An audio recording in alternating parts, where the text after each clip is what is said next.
अगर एक ray of light pass करता है parallel to the principal axis, ये क्या है प्रिंसिपल एक्सिस, एक ray of light parallel to the principal axis pass करने पर वो किसके थ्रू आउट होगा, फोकस के थ्रू आउट होगा। तो ये हो गया आपका फोकस।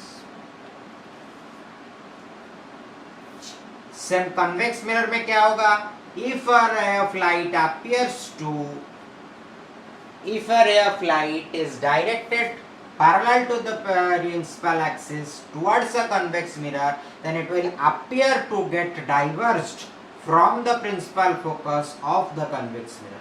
समझ में आया? मतलब अगर एक रे ऑफ लाइट को प्रिंसिपल एक्सिस से पैरेलल करके कन्वेक्स मिरर के टुवर्ड्स भेज दिया जाएगा तो ये ऐसा प्रतीत होगा कि वो कन्वेक्स मिरर के प्रिंसिपल फोकस से आ रहा है और आके डाइवर्ज कर रहा है।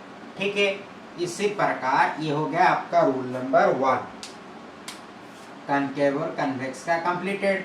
If a ray of light parallel to the principal axis travels through the parallel to the principal axis travels towards the concave mirror, it will move away or bounce back through the principal focus. If a ray of light is parallel to the principal axis is directed towards the convex mirror, it will appear to be diverging through the principal focus of the convex mirror. Second point क्या है, second point है if a ray of light is directed toward through the principal focus. मतलब अगर ये इसका principal focus है और हम प्रिंसिपल फोकस को इसे डायरेक्ट करके भेजेंगे तो if a ray of light is directed through the principal focus towards a concave mirror, then it will converge parallel to the principal axis of a concave mirror। ये principal axis से parallel होते हुए जाएगा। ठीक है,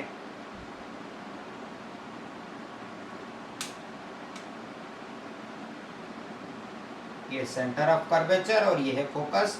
अगर एक ray of light focus से होते हुए जाएगा तो वो parallel to principal axis return back करेगा। सिमिलरली अगर हम इस कन्वेक्स मिरर में हम ऐसे ही छोड़ेंगे टुवर्ड्स, मतलब फोकस के डायरेक्शन में ही ऐसे अगर छोड़ा जाएगा तो वो parallel to the principal axis diverge करेगा। ठीक है, फिर थर्ड पॉइंट में अगर रे ऑफ लाइट को सेंटर ऑफ कर्वेचर से पास किया जाएगा तो वो सेंटर ऑफ कर्वेचर से ही रिटर्न बैक करेगा, मतलब इसी डायरेक्शन में आएगा और इसी डायरेक्शन में जाएगा। अगर एक रे ऑफ लाइट को सेंटर ऑफ कर्वेचर के थ्रू पास किया जाएगा, यानी कि ये है उसका सेंटर ऑफ कर्वेचर, और सेंटर ऑफ कर्वेचर के थ्रू पास करने पर वो सेंटर ऑफ कर्वेचर के थ्रू ही रिटर्न बैक कर जाएगा। अब आएगा फोर्थ पॉइंट में क्या जानेंगे हम, फोर्थ पॉइंट में अगर एक ray of light concave mirror में प्रिंसिपल फोकस के थ्रू टुवर्ड्स डायरेक्ट किया जाएगा, वो प्रिंसिपल फोकस के थ्रू ही चला जाएगा और वो प्रिंसिपल एक्सिस को नॉर्मल करते हुए I is equal to r rule, reflection of law के फर्स्ट रूल को फॉलो करते हुए रिटर्न बैक करेगा। उसी तरह अगर हम कन्वेक्स मिरर में हम पोल के थ्रू डायरेक्ट करेंगे तो वो पोल से होते हुए निकल जाएगा और वो भी I is equal to r rule follow करेगा और वो भी I is equal to r rule follow करेगा रिफ्लेक्शन ऑफ लॉ के हिसाब से। और ये अगर इन डायरेक्टेड और इंसिडेंट रे है तो ये सब रिफ्लेक्टेड रे है, या अगर इंसिडेंट रे है ये रिफ्लेक्टेड रे है, ये इंसिडेंट रे है ये रिफ्लेक्टेड रे है। तो हम फिर से एक बात जानेंगे, if a ray of light is directed parallel to the principal axis towards a concave mirror, it will converge through the principal focus of the concave mirror. If a ray of light parallel to the principal axis directed towards the convex mirror, it will appear to be diverging from the principal focus of the convex mirror.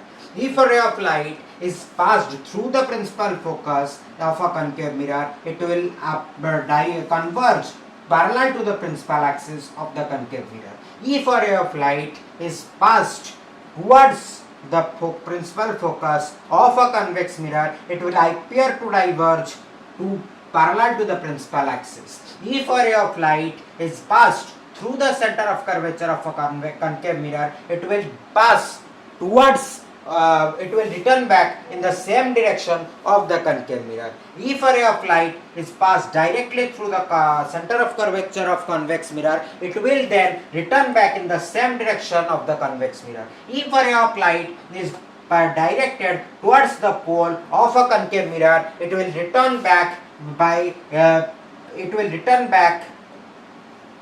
by following the first law of reflection, that is I is equal to R. It is same in both concave and convex mirror.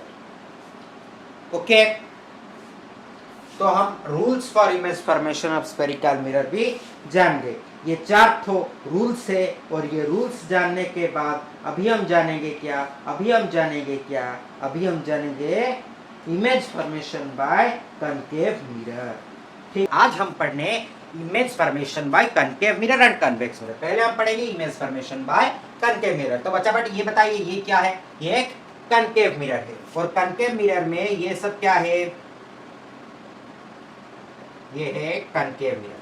Concave mirror में ये है concave mirror का पोल, जो कि centre of reflecting surface है. ये है concave mirror का सेंटर ऑफ कर्वेचर, जो कि इस कनकेव मिरर के स्फीयर का सेंटर है. ठीक है, जो स्फीयर का ये कनकेव मिरर एक पार्ट है, उस स्फीयर का ये सेंटर है. फिर ये क्या है? ये है कनकेव मिरर का फोकस है, प्रिंसिपल फोकस. और ये क्या है? ये है कनकेव मिरर का प्रिंसिपल एक्सिस. ओके, तो अभी हम पढ़ेंगे image formation by concave mirror. अच्छा, अगर तो पहला कंडीशन क्या है? अगर हम 6 टाइप के इमेज फॉर्मेशन करेंगे कनकेव मिरर में. कितने टाइप के? 6 टाइप के. तो पहला केस क्या है? जब इमेज होगा इंफिनिटी पर, when image is at infinity. Okay, तो इमेज हमारा रहेगा किधर? इधर. ठीक है, इमेज का नेम है ए बी. तो इधर से अगर एक रे ऑफ लाइट पास करता है, वो पैरेलल टू प्रिंसिपल एक्सिस है, तो वो किस डायरेक्शन में जाएगा? प्रिंसिपल फोकस के थ्रू होते हुए जाएगा. तो ये रे ऑफ लाइट आया और ऐसे कन्वर्ज किया. फिर एक रे ऑफ लाइट आएगा सेंटर ऑफ कर्वेचर के थ्रू, और वो सेंटर ऑफ कर्वेचर के थ्रू ही पास करके चला जाएगा. फिर और एक रे ऑफ लाइट आएगा पैरेलल टू प्रिंसिपल एक्सिस, और वो प्रिंसिपल फोकस के थ्रू पास करते हुए चला जाएगा. तो ये क्या हुआ? अगर एक इमेज इंफिनिटी पर है, तो उसका जो इमेज है वो प्रिंसिपल फोकस पर होगा, और वो इमेज का जो नेचर होगा, इमेज नेचर विल बी, इधर हम लिखेंगे इमेज नेचर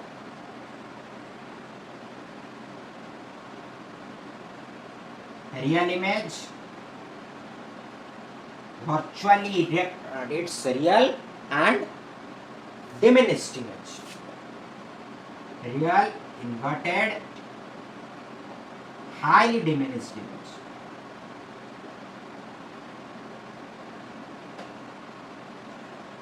ओके, समझ में आया?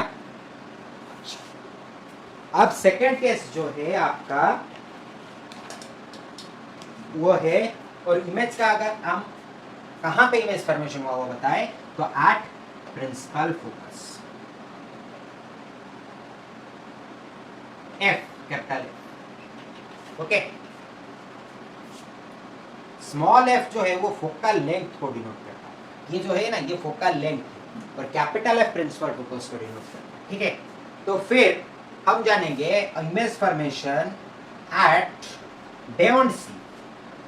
ओके, मतलब beyond the centre of curvature, beyond centre of curvature और सी, नॉर्मल सी। ओके, तो 1 मिनट हमें इससे मिटा लेना,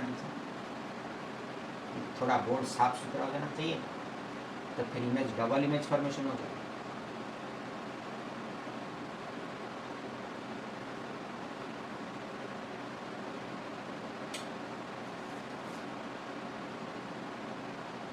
ठीक है, ये आ गया सेंटर ऑफ कर्वेचर, ये आ गया फोकस। अब एक इमेज है beyond the centre of curvature, यानी कि यहाँ पर है आपका इमेज, ये है ए और ये है बी।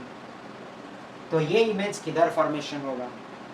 ये इमेज फॉर्मेशन होगा बिटवीन सी एंड एफ। ये सर नो,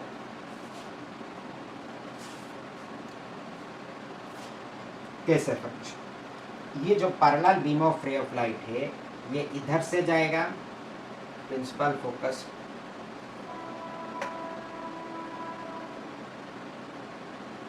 के थ्रू होते हुए निकल जाएगा।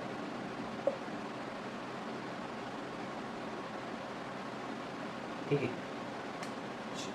अब प्रिंसिपल फोकस के थ्रू होते हुए तो निकल गया, और एक रे ऑफ लाइट है, वो सेंटर ऑफ कर्वेचर इधर से जाएगा, यहाँ पे है आपका सेंटर ऑफ कर्वेचर, और वो सेंटर ऑफ कर्वेचर के थ्रू, तो उसका रे ऑफ लाइट किधर जाएगा? सेंटर ऑफ कर्वेचर से रिटर्न बैक कर जाएगा। ठीक है, ये इधर से इधर, समझ में आ रहा है?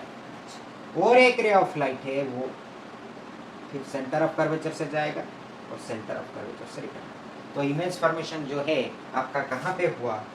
इमेज फॉर्मेशन जो है आपका यहाँ पे ए डैश। समझ में आया? समझ में आया? इसका जो इमेज का नेचर है वो रियल है, इन्वर्टेड है और डिमिनिश्ड है। और इमेज कहाँ पे फॉर्मेशन हुआ है? Between centre of curvature and principal focus. ठीक है, इमेज का नेचर है real, inverted and diminished. Okay, अब हम जानेंगे इमेज फॉर्मेशन 8C, मतलब सेंटर ऑफ कर्वेचर के ऊपर अगर हम इमेज रखें तो वो कैसा इमेज फॉर्म। ठीक है,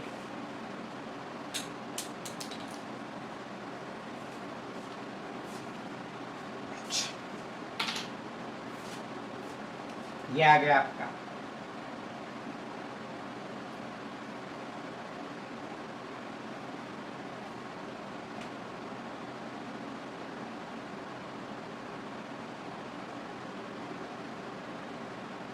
फोकस, ये हो गया फिर सेंटर ऑफ कर्वेचर। इधर अगर हमारा एक ऑब्जेक्ट होगा, वो है क्या? ए बी डैश, इसे ए बी। तो अब एक ray of light parallel to principal axis से होते हुए प्रिंसिपल फोकस के थ्रू निकल जाएगा। ठीक है, और एक ray of light principal focus से होते हुए इस पैरेलली रिटर्न कर जाएगा। तो इधर जो इमेज फॉर्मेशन हुआ वो थोड़ा रे टेढ़ा चला गया था। ठीक है, अभी ठीक है। अब ये तो था सी, सेंटर ऑफ कर्वेचर। एक रे ऑफ लाइट पैरेलल गया और ये ऐसे रिटर्न, एक ray of light through principal focus गया और ये ऐसे पैरेलल। तो इमेज फॉर्मेशन जो है वो किधर हुआ? इमेज फॉर्मेशन जो है ये इधर हुआ 8C। तो इधर हम लिखेंगे ए डैश बी डैश। अब इमेज का नेचर क्या लिखेंगे? Real inverted and of same size, and at same place at C. Okay. अब नेक्स्ट हम करेंगे क्या? Between C and F।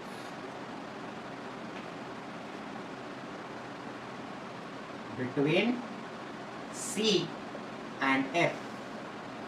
Okay,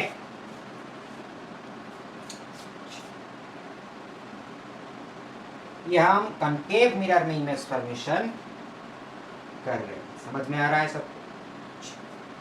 नहीं समझ आ रहा है तो बोलिए, हे बाबा बोलिए, हम समझा लेंगे।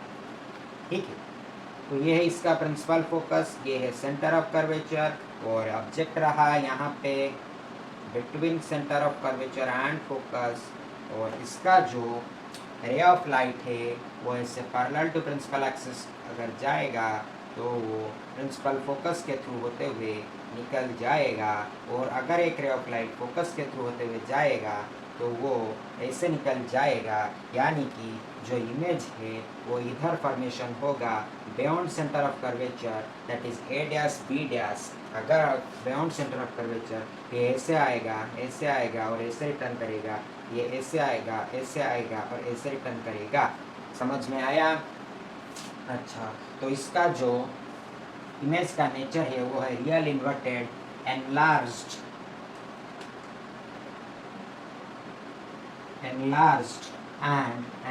And beyond C. समझ में आया? अब जो हम करेंगे वो है 8F, मतलब प्रिंसिपल फोकस के ऊपर अगर हम एक ऑब्जेक्ट रखते हैं तो इमेज कनकेव मिरर में किधर फॉर्म होता है वो हम देखेंगे, जानेंगे, समझेंगे। ये आ गया प्रिंसिपल फोकस, ये आ गया सेंटर ऑफ कर्वेचर।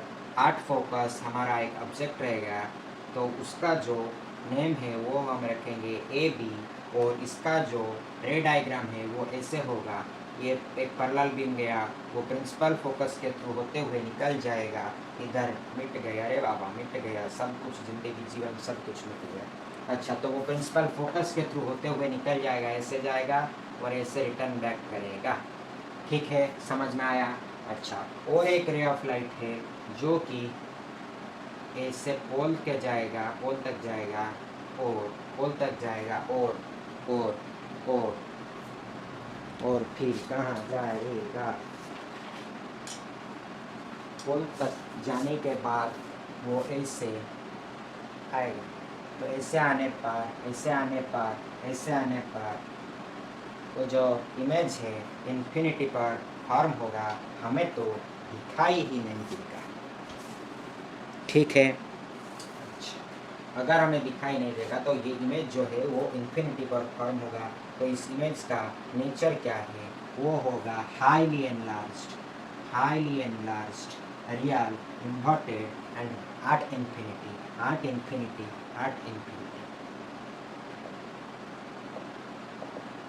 याद कीजिए, जब हम इन्फिनिटी पे इमेज रखे थे तो वो फोकस ऑब्जेक्ट रखे थे तो वो फोकस पे इमेज फॉर्मेशन हुआ था। जब हम फोकस पे ऑब्जेक्ट रखे तो वो इन्फिनिटी पे इमेज फॉर्मेशन हुआ। लेकिन ये वाला बापा हमारा 5 नंबर है, ये 4 नंबर नहीं है। ठीक है, हो गया? समझ गए? अरे बिटुआ, ये इधर से गया पोल तक, ठीक है, तो I = R करके इधर से निकल जाएगा ना। इमेज फॉर्मेशन रूल याद नहीं रखोगे तो रे डायग्राम क्या खाक करोगे? ठीक है, अभी हम 6 नंबर पर आते हैं। और 6 नंबर अब बिटवीन P एंड F, यानी कि प्रिंसिपल फोकस एंड पोल के बीच में हम ऑब्जेक्ट रखेंगे। इधर ये है हमारा ऑब्जेक्ट, इसका नाम है ए बी, और इसका जो रे डायग्राम है वो ऐसे होगा, इधर से जाएगा एक रे और वो प्रिंसिपल फोकस के थ्रू होते हुए रिटर्न चलाएगा। ठीक है, फिर एक रे इधर पोल के थ्रू जाएगा और वो ऐसे I = R करते हुए निकल आएगा। अगर इन दोनों रेस को हम बैकवर्ड ऐसे लेते हैं तो ये इधर एक इमेज फॉर्मेशन होगा जिसका नाम होगा ए डैश एंड बी डैश। ठीक है, तो ये था हमारा कनकेव मिरर का लास्ट इमेज फॉर्मेशन। और इसमें जो इमेज का नेचर होगा वो होगा वर्चुअल, इरेक्ट, ठीक है, हाईली एनलार्ज्ड।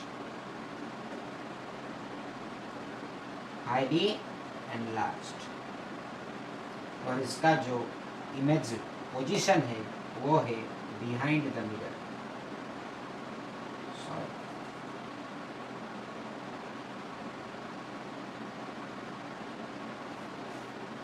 ठीक है, और इसी के साथ हम कॉन्केव मिरर के इमेज फॉर्मेशन को यहीं पे ख़त्म करते हुए यूरेका बोलते हैं।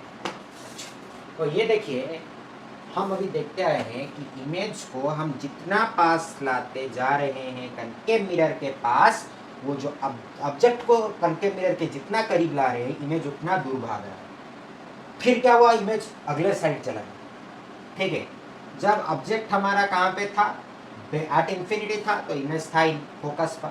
ऑब्जेक्ट थोड़ा पास लाए बियॉन्ड सी, इमेज आ गया between C and F. Object थोड़ा पास लाए एट सी, इमेज आ गया फिर एट सी। ऑब्जेक्ट थोड़ा पास लाए between C and F, image चला गया बियॉन्ड सी। ऑब्जेक्ट थोड़ा पास लाए एट एफ, इमेज चला गया पूरा इंफिनिटी को। फिर ऑब्जेक्ट थोड़ा पास लाए between P and F, image चला गया उधर से। तो इमेज और ऑब्जेक्ट का जो ये दुश्मनी है ये सिर्फ एट सी पे ही मिल जाते हैं, नहीं तो भागते रहते हैं एक दूसरे से, है कि नहीं? ठीक है। और